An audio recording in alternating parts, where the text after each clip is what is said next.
Thanks everyone for joining. I'm Raja Jordak. I'm a professor here in computer science at QUT.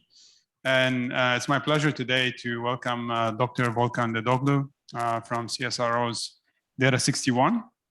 So Volkan is a research scientist at the Distributed Sensing Systems Group at CSIRO. His current research focuses on data trust and blockchain-based IoT security and privacy. I had the pleasure of working with Volkan for the last few years, and I think he has some really interesting work to talk about. So he got his PhD from the University of South Australia in telecommunications engineering in 2013. And he also holds a conjoint lecturer position at UNSW and an adjunct lecturer position with us here at QUT. And he's going to be talking to us about his area of research, which is blockchain security, privacy, and trust in cyber-physical systems. So welcome, Volkan. Thank you. Good afternoon, everyone. I'm very happy to be here today to share our work and research with all of you. And I want to thank also the Trusted Networks Lab at Queensland University of Technology for organizing and hosting this seminar series. So today, my talk, I organized in 4 parts. In the first part, I'll just quickly recap what blockchain is and what benefits does blockchain offer for cyber-physical systems applications, and also the challenges it brings. And in the second part of the talk, I will talk about some application areas that we've been collaborating on with researchers and students from UNSW Sydney, Queensland University of Technology, and CSIRO. In the third part of the talk, I will talk about a real-life demonstrator that we worked on at CSIRO for an automated farm provenance project. And if I have time, in the last part of the talk, I will quickly talk about some of the design and adoption issues for blockchain in CPS applications. So quickly, in 2008, a white paper presented a decentralized establishment of a decentralized cryptocurrency and also the transfer of this cryptocurrency between accounts without requiring any trusted intermediaries such as banks or financial institutions. And this is how actually Bitcoin blockchain was born. It was a smart solution based on already existing components such as distributed databases, digital currencies were already there, cryptographic primitives and consensus algorithms, peer-to-peer networking.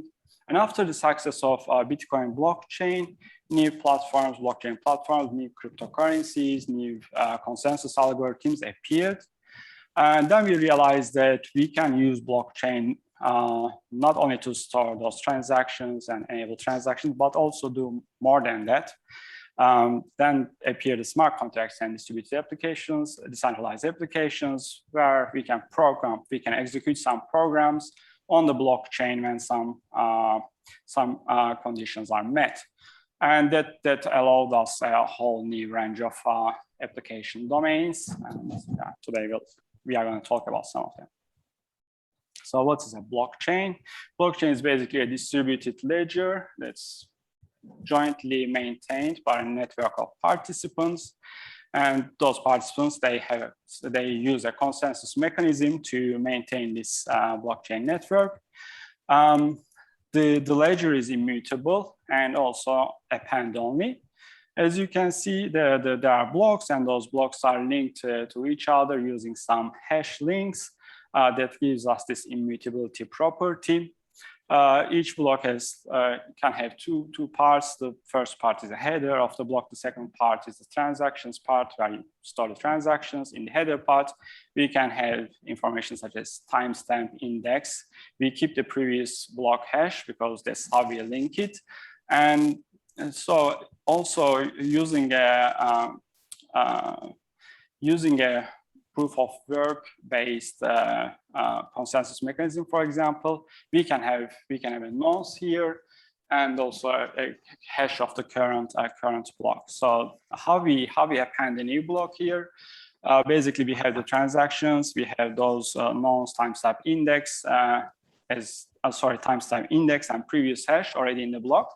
Then we try to find a nonce value when added to this, this whole thing, if you hash it, it should satisfy some requirements on that hash value. So we want to try to find a small hash value, for example, and we want to find a nonce value that gives us this hash value.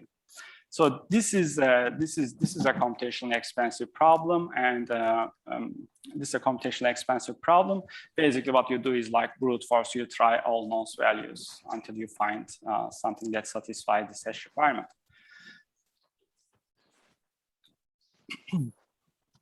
And so blockchain offers some very good features for CPS applications.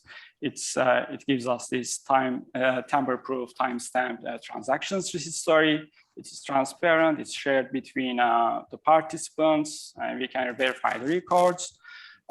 It allows secure and trustless messaging and interactions between participants. In a blockchain, we don't need to trust the participant that you are interacting with, but you trust the network, the mechanism there, so that takes out the trust requirement between participants. It allows autonomous communications, transfers autonomous executions of some code. It is decentralized, so we don't have a centralized control authority. It gives us some security advantages. There's no point of failure here. There's no point of there's no single point of failure. There's no single point of vulnerability. And it may give us some improved privacy through anonymous transactions. You can use some IDs, public keys as your ID, and make some anonymous transactions there. All those good features, they don't come free. As we said initially, the blockchain was designed for establishing a digital cryptocurrency. So it was not designed for CPS applications. So when you ask me what is the main challenge, they say, oh, it's slow, it's expensive, the computations are power hungry. But if you look at it, all those challenges, they are actually related to the mining and consensus, mostly related to the mining and consensus mechanism that we use. And in a CPS application, probably we don't need to have all of those. So we can use some lightweight mechanisms for consensus and some lightweight blockchain structures. Another challenge is my data is transparent there. So if you put something on blockchain, if you don't encrypt it, everyone in the blockchain who has access to it can read it. And if you consider CPS applications, the data may involve some privacy sensitive information. Also business transactions, they may have some, again, privacy sensitive data. So what can we do? Again, there are some already proposed. Those are just sample solutions. Like, well, how can we improve the privacy there? We can use zero knowledge proofs, encryption. We can use some private channels if we can. We can use private data collections, that's in Hyperledger. And you can also control the access using some access control mechanisms. Another challenge is in the CPS applications. You consider lots of nodes and you are generating lots of data. So basically you have lots of data if you want to store, lots of data to store. If you want to process, again, lots of data to process. But for CPS applications, probably you don't need to store all the data in blockchain. So we can improve the scalability. For example, storing the data off-chain and just sealing that data using some data aggregates on the blockchain. This is off-chain data linking. We can have some sharding. We can have also some scalable consensus algorithms, again, scalable blockchain mechanisms. And recently, I think last week, there was a presentation on Ethereum working group on stateless blockchain. As you know, the size of the state storage is increasing, and keeps increasing in Ethereum, and it's not very scalable. So one possible solution that they propose is freezing inactive accounts and smart contracts. So for example, for 2 years, it's not used, then you freeze that 2 years period, and you only keep the recent 2 years. If you need to validate something, there are some mechanisms they propose using some witnesses, yeah, that was a very interesting talk, by the way. Another challenge is if you want to delete your data, what happens? I said the blockchain is immutable. So what you store there stays there in the traditional blockchains. But as you know, there are some regulations, coming regulations, GDPR, the right to be forgotten. So if we need to delete some data from the blockchain, we need to have the mechanisms. Again, there's been some research on that, and I think Ali, where's Ali? Yeah, Ali has work on that, of VC. So yeah, there are some of the example work that allows you to modify the transactions and some transaction deletion. Last one I want to talk about is the trust issue. That's how can I trust data on the blockchain? It's a strange question because they propose blockchain as a solution to that trust problem. If you ask people, oh, I trust the data because it's on blockchain. However, it actually doesn't solve the trust problem for CPS applications. Here I have two different scenarios. On the top, we have like someone generates some coins on the blockchain and then transfers it to some other account. And when we look at the transaction, we say, oh, we can trust that it's on blockchain. We can really say that because the data is internal to the blockchain. It is generated on the blockchain, and we can validate it. On the bottom, we have a gateway node collecting data from some sensors. It's a CPS application, and pushing the data to a blockchain. Here, once the data is stored on a blockchain, we can trust that the data is not tampered after being stored, and we can trust that the data was as it was stored. But we cannot trust the data itself because we don't know if the data was was representing the truth outside. So there is a trust problem because we cannot verify the data on blockchain basically. Then what we need is some external mechanisms to evaluate the trustworthiness of data. It can be using some data verification methods or some trust and reputation mechanisms. Okay, so starting from 2016 to this day, this collaborating group has been working on some mechanisms for blockchains that can be applied to many application domains and also some application-specific work as well. So I started around mid-2018, and that's been a fruitful collaboration between QUT, UNSW Sydney, and CSIRO.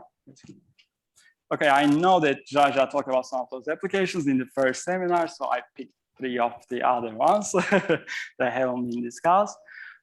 So first is IoT access control, IoT data markets, and the last one, privacy preserving data sharing. Before we start, I want to emphasize that our aim is not just to store the data in an immutable, tamper-proof distributed ledger. Our aim is to propose some mechanism that will add value and that will solve some of the other challenges that comes with these applications, and also improve the security, privacy, and trust of the application. Okay, I cannot see the time, but I think I'm good. The first application is IoT access control. Here we have some service providers, service consumers, and some service consumers want to access those resources by the service providers. So how do we grant those requests? The goal is we want to protect resources from unwanted access. So usually 2 mechanisms are used, authentication and authorization. Authentication refers to checking if the user or process or product is valid, authentic.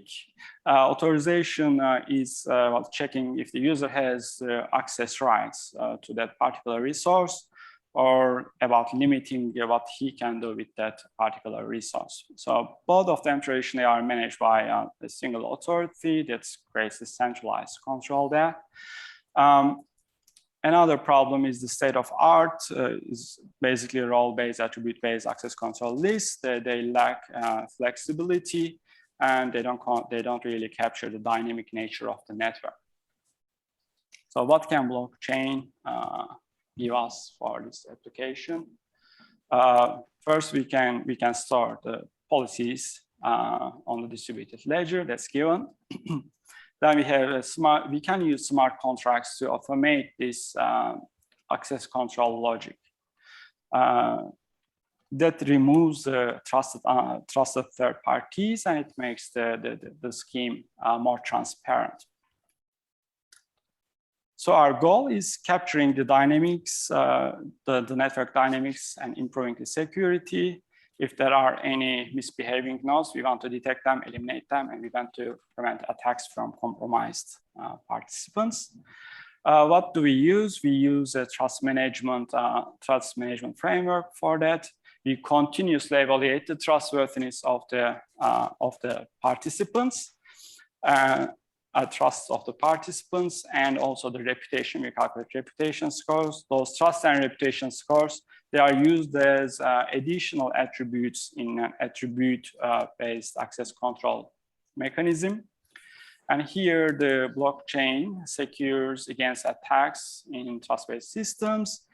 It stores those trust reputation values in a tamper-proof way, and it allows us to use smart contracts to replace centralized processing for dynamic trust evaluation. So this is what we have proposed. You can see we have service consumers that require some resources, service providers, they provide the resources, attribute authority, it issues legitimate attributes. Here it's shown as one single thing, but we actually extended this work to decentralize this attribute authority as well. We have a dedicated storage that stores big data for long time spans, and also a private blockchain, which has this access control logic and also stores the policies. So we said it. We are calculating, evaluating trust and reputation of participants. So what does it really mean? We evaluate trust by looking at prior interactions between the service provider and the service consumer, and the reputation is built from looking at the trust scores across many service providers. So it's more like a global view. And these trust and reputation scores, as I said, are used as additional attributes in an attribute-based access control system. And access is granted if the policy is satisfied. The access control is, as we said, automated, enforced by a smart contract. And it is flexible. We allow either requesting access by a service provider, this is a strict one, or a relaxed one, requesting access via a smart contract. So we also demonstrated it on a proof of concept implementation here on a private Ethereum network, and show how reputation evolves and how trust score also evolves with honest behavior. As we say, this trust is slowly increasing and reaching the limit of 1, 0, and 1 here. If there's a malicious activity at some point here at node 2, for example, the trust decreases quickly. And then once the node starts behaving honestly again, it slowly increases. So this is the kind of behavior that we expect and want to see from the system. Okay, so the second application is IoT data marketplace. Here, we are generating lots of data, as we said, but most of this data is stored in data silos, and it is really not utilized, it's underutilized. So what's the solution for that? If we can facilitate, if we can have a marketplace that facilitates trade between data providers and data consumers, this data can be utilized. So what can blockchain provide for an IoT data marketplace?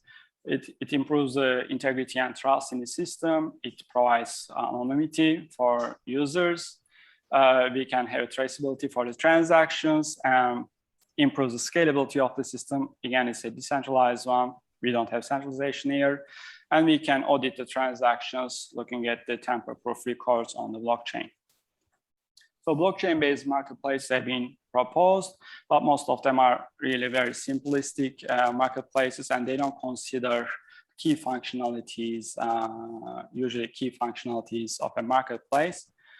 So we determine some key features and properties that we want to have in that marketplace, such as managing the contracts and the matching of providers and the consumers, incentivizing honest behavior using some reputation ratings, helping the data producers determining the prices, in determination of the prices. And if there is an unauthorized data reselling, we want to detect that. So it is very common. If I sell my data to you, you can always like sell it to another one. And I may be losing some benefits here as the data producer. So if we detect that if there's a reselling, we also provide a mechanism for sharing the revenue in a fair way. So all resellers and data producers get their fair shares. It should allow trade between multiple marketplaces, so it should be interoperable. Plus, there are lots of regulations, as we discussed on privacy, that there might be some mechanisms for checking compliance against those privacy regulations. So again, we propose a three-tier structure here. In tier one, we have those data producers, data sellers. That's basically what trade happen. The functional layer is facilitators. This is where the facilitators help matching the producers and consumers, and also store those policies, agreements, ratings on an off-chain registry, on a blockchain. And in the managerial one, we look at the scalability. So there might be many regions, many marketplaces. How do they all scale together? Some participants may be moving from one marketplace to another. So how does this affect? This is the device mobility. And we may have different regulations, privacy regulations, regional privacy regulations, and we want to have compliance, ensure compliance against those ones. So again, at the bottom level, the elemental level, we proposed an energy-aware demand selection and allocation algorithm that basically does a solves a multi-objective optimization problem. We want to maximize the revenues for producers, considering the scarce resources like a limited battery, and also fulfill the requirements of data requirements of the buyers. And in the functional aspect, we have, as I said, automated data trading. We look at the agreement integrity and non-repudiation, and we use smart contracts to automate those trades here. Agreement management and data pricing and ratings. Another goal was to detect data reselling. And if there's a data reselling, we want to share the revenue in a fair way.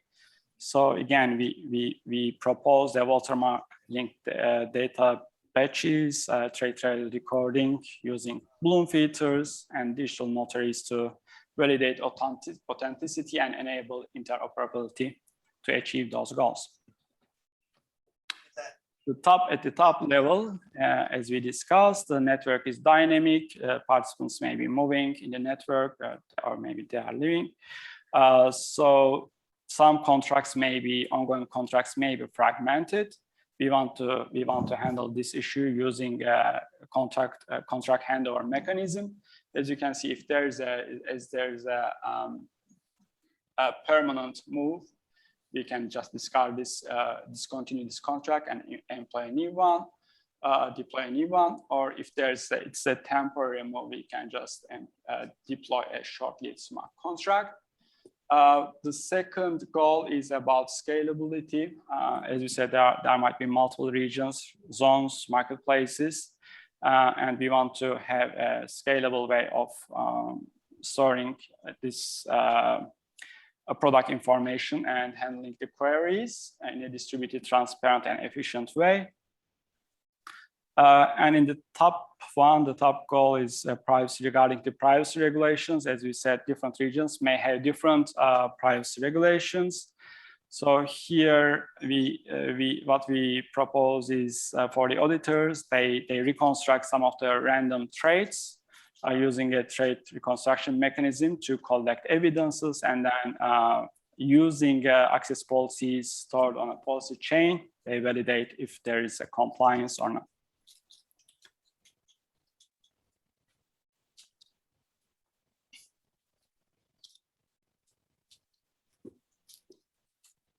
And the last application is on privacy preserving data sharing for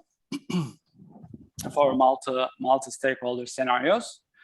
Here we consider supply chain. There are many stakeholders here, and we want to enable data sharing in a secure way in real time, near real time.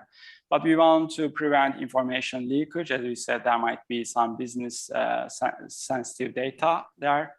And we also want to prevent data falsification. So for example, if there's a dispute between two stakeholders, one stakeholder may go and change his data because he's only keeping that data. So there's no way to know if he changed it or not, if there's no other copy. So another goal is to guarantee that data is available for auditors all the time. So the stakeholder should not be able to say, "Oh, I lost my data." So that's one of our goals. And as a solution, we propose a block torrent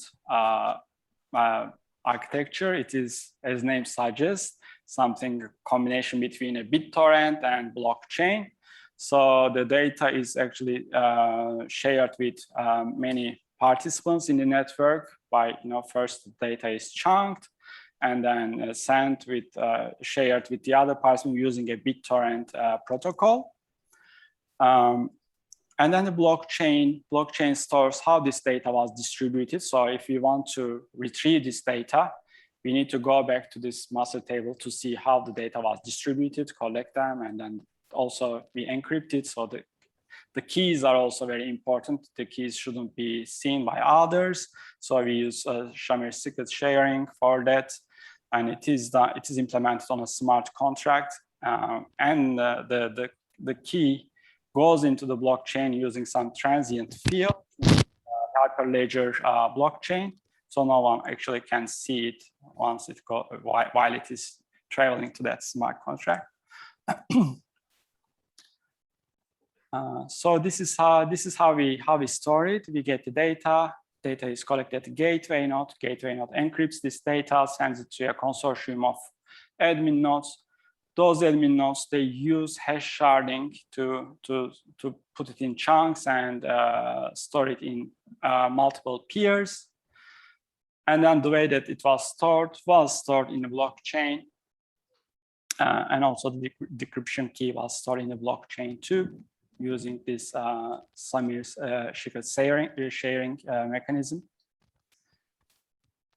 And if an auditor wants to access the data, the auditor goes to the admin node consortium, asks requests for decryption key parts, and also requests chunk locations from the blockchain, then combines them, goes to the overlay network, requests the chunks, get the chunks, and decrypts it using the key, so accesses the data. So this was also implemented on Hyperledger Fabric, and our results indicate that even smaller number of chunks doesn't severely impact the security of the protocol, and also it will having a smaller number of chunks will improve the file distribution time. Because if you have too many chunks, obviously the file distribution will take long. Also, it will be too.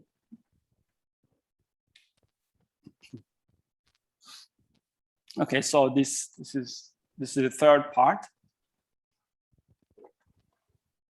of my talk. Just before COVID started, we started working on a supply chain integrity project. And the aim was to build a demonstrator, an automated farm compliance demonstrator, and then to showcase it to the industry once it is ready.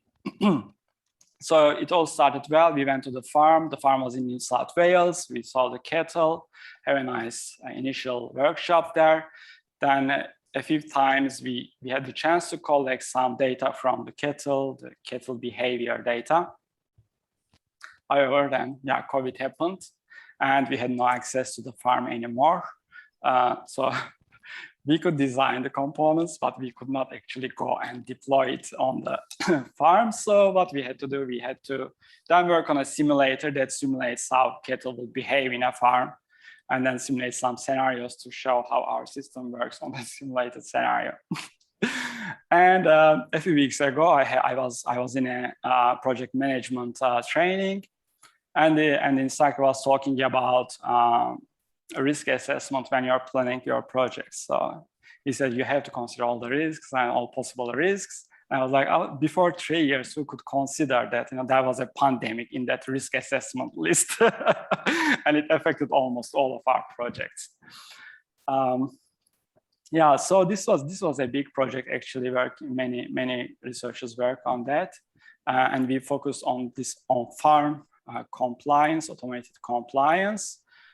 Even there we had lots of components, and I was leading the data trust generation and data provenance parts of this project. As you can see, the aim is using sensors, as well as ear tags, the sensor deployed on the farm, and the networking to automate the farm compliance. So there are some rules, regulations that you need to comply with, like animal welfare. Animals, they should have access to water, for example, or they should be handled in a specific way. So usually most of those processes are paper-based and manual. And so this is very error-prone, and it costs a lot too. So the idea was automating this whole process using digitization and other technologies, RegTech, blockchain, machine learning. So what does it propose? What does it provide for farmers, producers? It decreases compliance costs, decreases risk of non-compliance, increases price premiums, and maybe access to future markets. For consumers, it means more transparency, so there's more trust there. So automated farm provenance relies on two key points. One is data provenance, the other one is data trust. Data provenance refers to how do we collect this data, how this data is processed, stored, moves in the system. We need to have it in a tamper-proof way, so no one may be able to manipulate it after it is stored. And the system should be reliable. So if a server fails, for example, we should still be able to access that data. So it is necessary to have this tamper-proof, reliable data storage, but it is not enough. As we discussed before, we don't know if the data itself we can trust the data or not. So the sensors, those devices, they are error-prone. There might be noise, false, tampering. So we need to actually evaluate the data trust to see how much we can trust the data, because the aim is automating the system. So we really need to rely on the data that we have. And that's only possible if we can trust the data.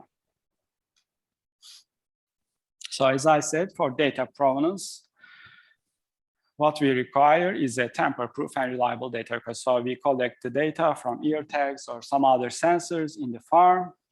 The gateway then pushes to a tamper-proof, reliable data record for data provenance. But the data trust issue is still there. If the data is false, again, it is stored in the tamper-proof, reliable data record, but we cannot use this data.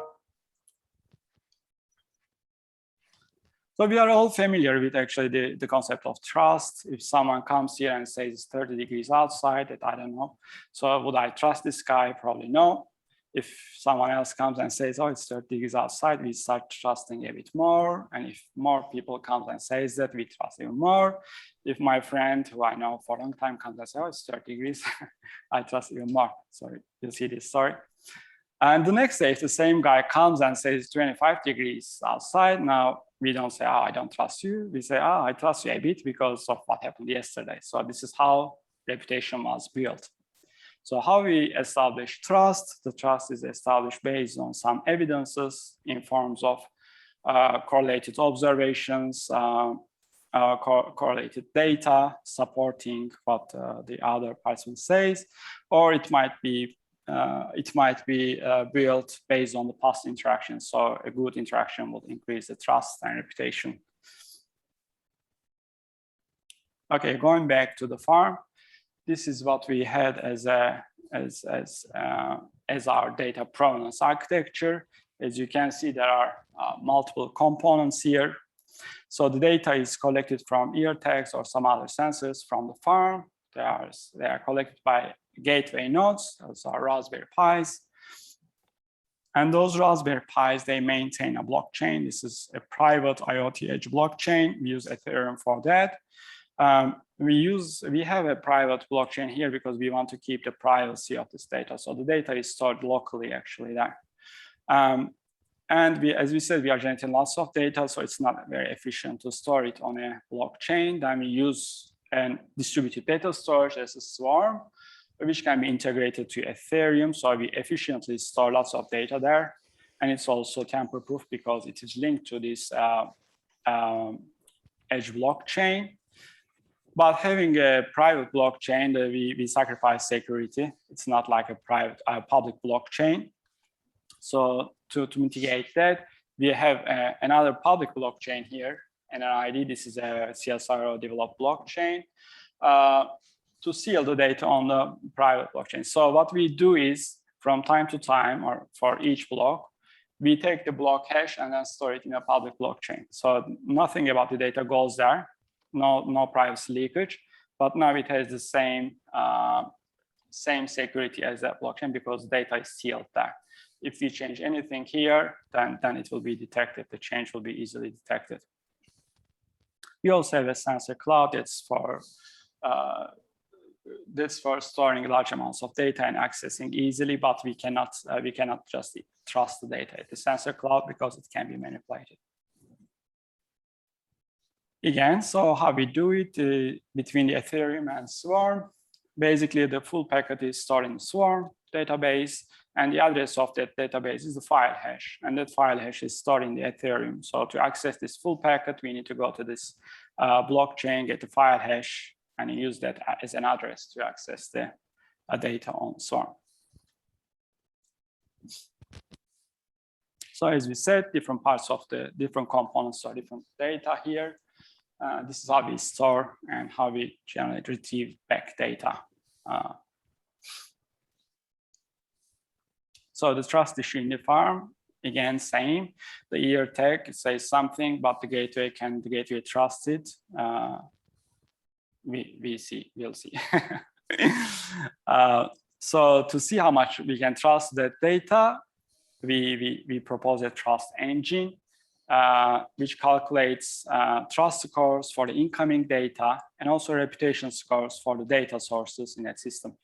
So this engine is then data-centric and entry-centric because we are calculating trust for data and reputation for the entities that provide that data. That trust engine runs at the edge layer. So those are the gateways. And it's based on some application-specific trust components. So when you receive some data, you need to look at the application and what other data sources are available that can support this observation or verify this observation. So all of these components that we use here, they are application-specific. For example, for the farm data, let's look at water drinking activity. Those devices on the ears of the cattle, they actually has some machine learning running on them. This activity classifiers. So if the cow is drinking water, whether the cattle is drinking water or walking, sleeping, grazing, using the accelerometer data, the machine learning algorithm predicts the behavior of the cattle. So looking at the water drinking activity, basically what can we use as the trust components here?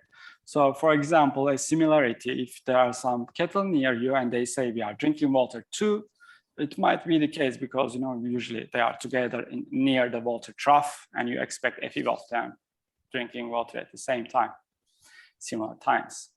Or it might be an activity that takes some time period. So you might be receiving similar activity outputs. So this is a consistency in time. It's a direct trust, let's call it. If the ear tag says I'm drinking water and it can be heard by some other platforms nearby, here, for example, the other kettle, that's an evidence that I sent this packet. So this can be a trust component. If in the past, my activity classifier gave me good results, good outcomes, which means that with high trust values, those outcomes, then I have a higher reputation. So it may also increase the trust. Or you can use, for example, multimodal. This is a different sensor modalities. For example, a kettle ear tag says I'm drinking water, then we expect the kettle to be close to the water trough. So looking at the proximity data is also tells us something about this activity trust. So after we collect all those trust components, we just have to aggregate them together to get a trust score. And if the trust score is higher than a threshold, then we say, okay, let's increase the reputation of right now, the source, because it gave us a good result. If it is not trusted, then we decrease the reputation of that source. So as I said, now the gateway collects all the data from ear tag and IoT edge blockchain, sensor cloud, to collect evidence basically. And then from this evidence, calculate the trust components, then sends back those trust components to the blockchain, and a smart contract on that blockchain calculates the overall trust and reputation and stores all the other trust components as well. So this is how it looks. For example, kettle A has an ear tag and it says, I'm not drinking water. Because we are calculating the trust for drinking water events, so we don't calculate trust for this one. Next one, kettle B, next to the water trough, says I'm drinking water, and we know that it's close to the water trough. So the trust score is, we increase the trust a bit because it is close to the water trough. By the way, this packet is now heard by kettle C. And next time kettle C says I'm drinking water, we know that the kettle C is close to the water trough. And also we overheard B, so the trust score for C is even higher.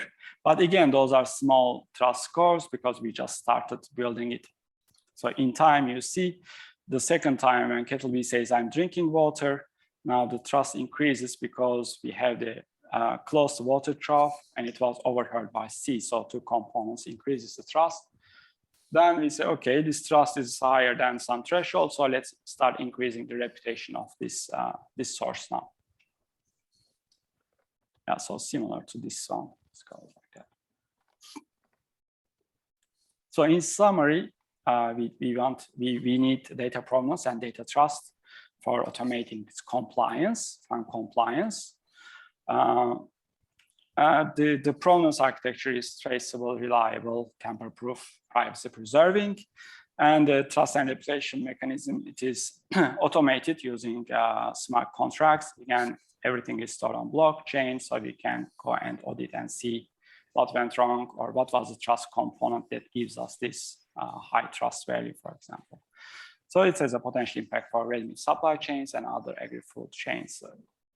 The output at the sensor cloud, once we calculate the trust and reputation scores, we push it to the sensor cloud to annotate the data packets. So we have the data packet, then we add some trust components on it and trust scores and reputation scores. So when we look at in time for each packet, we have a trust score together with the reputation of the source that's provided.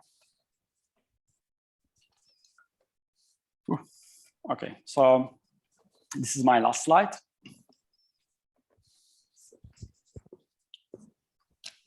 Just a bit of a discussion about some issues regarding design and adoption of blockchain in CPS. First one is about the perception of blockchain. So when you ask people, still many people think that blockchain equals to Bitcoin, this Ethereum, Dogecoin, nowadays NFTs. However, it is much more than that, and there's a huge, enormous potential. Another perception problem is about the hype issue. People had very high expectations from very early days, and then when that didn't realize, they were a bit frustrated and they started saying, oh, it doesn't really work. So to mitigate those issues, I think there's a need to create some public awareness plus education. Nowadays, this is a very fast developing technology, and we see like startups, working groups, they are developing all those technologies, but even universities are lagging behind. And then we have the governments, industry, and normal citizens, people. So there is a need to, I think, better explain what blockchain is, what it can do, and what it cannot do in a realistic way. Another problem related to education is the skills that we need. Obviously, the universities, many universities still don't have any blockchain-related curriculum. And we may need one day blockchain developers and smart contract developers. So there's a need for development or improvement there. The second issue is value proposition. You see lots of projects and proposals. What they propose as a value is blockchain, but blockchain is actually not a value that you would propose. You propose the value is in the application that you develop based on enabled by blockchain. So the value is in the features that you add on top of what there is using blockchain. So the design.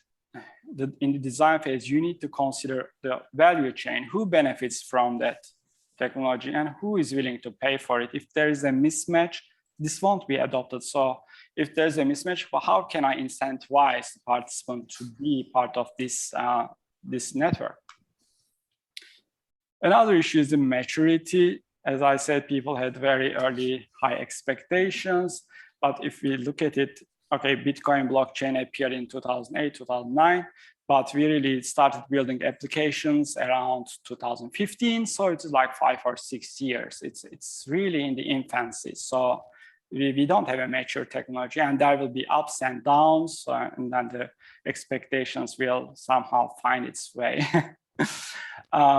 Next one is digitization, automation. This is what I experienced personally when we went to the industry and we showed this automated farm provenance project. We said, oh, we can automate everything, these sensors and stuff, machine learning. And then they said, okay, we have the records on paper.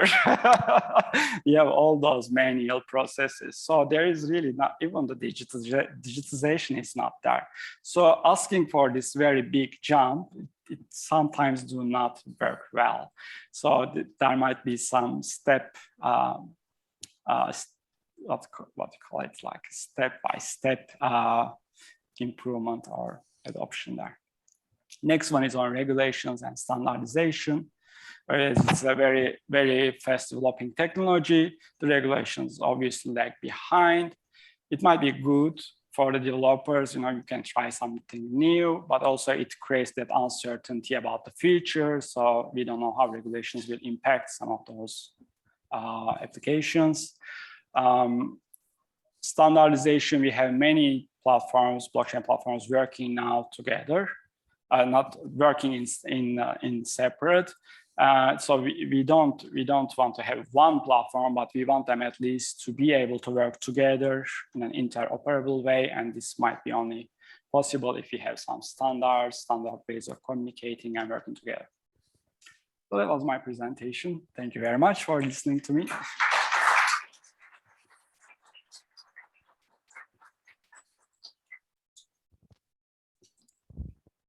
Thank you, Volkan, for a very interesting presentation.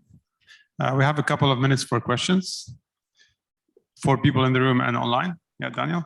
So thanks for the presentation. It was really interesting and also things that cost. Can you put up the trust component slide? Yes, sure.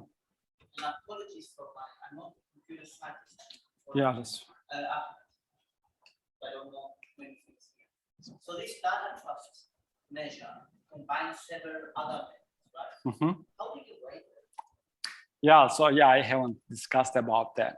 So aggregation of these trust components is not actually easy because you would need domain expertise. So how important is that factor for some application? Might be not important for other application, or it might be actually changing in time, the importance of that. Yeah, so that requires domain expertise. It's not very easy. People use this kind of aggregation because it is easier to calculate. You just have some scores for each, and then you just give some weights and then aggregate together. But another way would be using machine learning, for example. You can use these things as features and then try to come up with a trust score from those features. So you can automate it. But the problem, the problem is here with machine learning, we don't have trust labeled data, so that's a hard one. Some people simulate some scenarios, but is it really reflective of the real data? I'm not sure. So first you use an unsupervised learning to classify into trusted and untrusted, and then you use those labels to have a supervised learning. I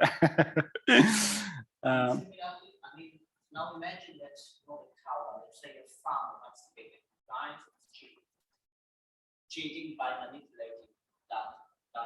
Yeah. If you look into some maybe game theory approaches,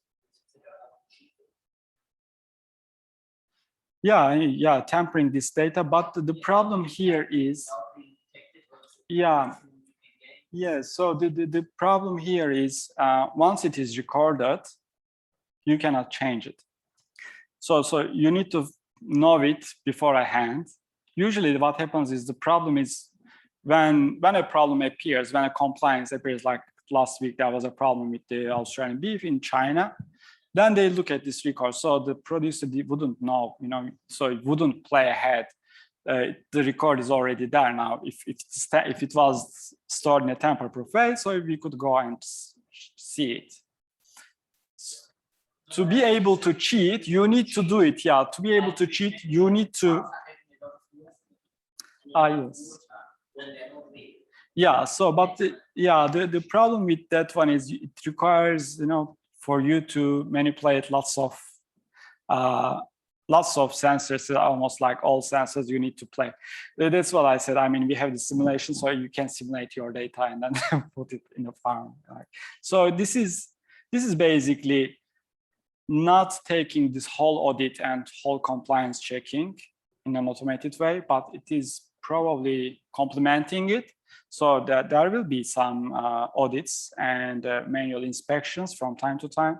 But with such a system, we can continuously monitor it and continuously check against compliance, and that may reduce the required, standard audits and inspections. So such cheatings could be detected, first of all, in such inspections, and second, this is a food produce that we are talking about. So if something is wrong, at the end you get the complaint, and it's actually detected. So it is not something that would pass by easily.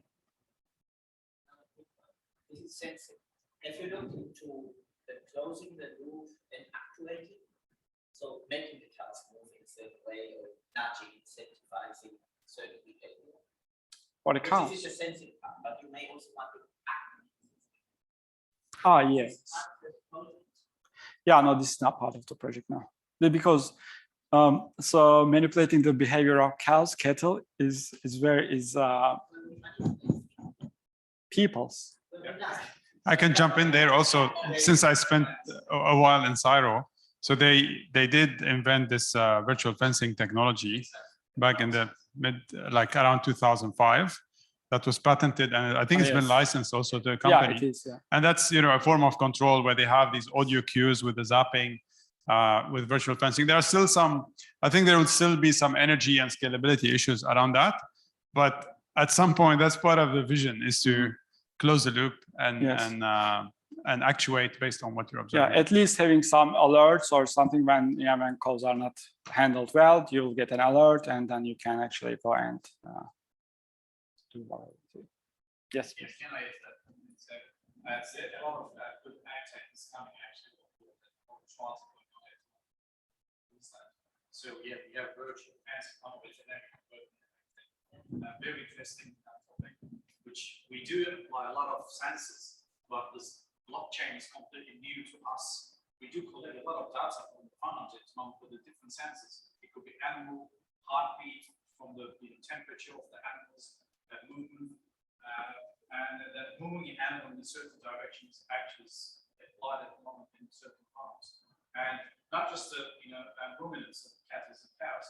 I'm actually working in the poultry industry, so which we have robots, autonomous robots, moving the animals in a certain way, as well to chickens, especially to drinkers, the feeders, and nest boxes. In my view, falsifying the data is very hard because it's real-time data. It's coming straight. There is no really producer interaction with the data. That's what we love, because at the moment, as you said, Volkan, everything is paper-based. Ag is 85% paper-based. Only a few big books and actual trial of this new technology. That's an amazing development, and I'm looking forward to hear more about that. Getting that data to be part of the compliance, which is actually it's a game changer for especially export business. Yes, actually now CSIRO announced this trusted food agri-food exports mission. I'm working on that now. We have a very exciting project on automated continuous assurance. So we are looking at poultry meat processing facilities. And again, like there are lots of data, and how can we trust this data and use it in automated quality assurance purposes? Yeah. All right, I think we'll leave it there. And if you have more questions for Volkan, he might be sticking around. We'd like to invite you also to join us for a bit of food outside. And I'd like to thank Volkan again for taking the time to give us this great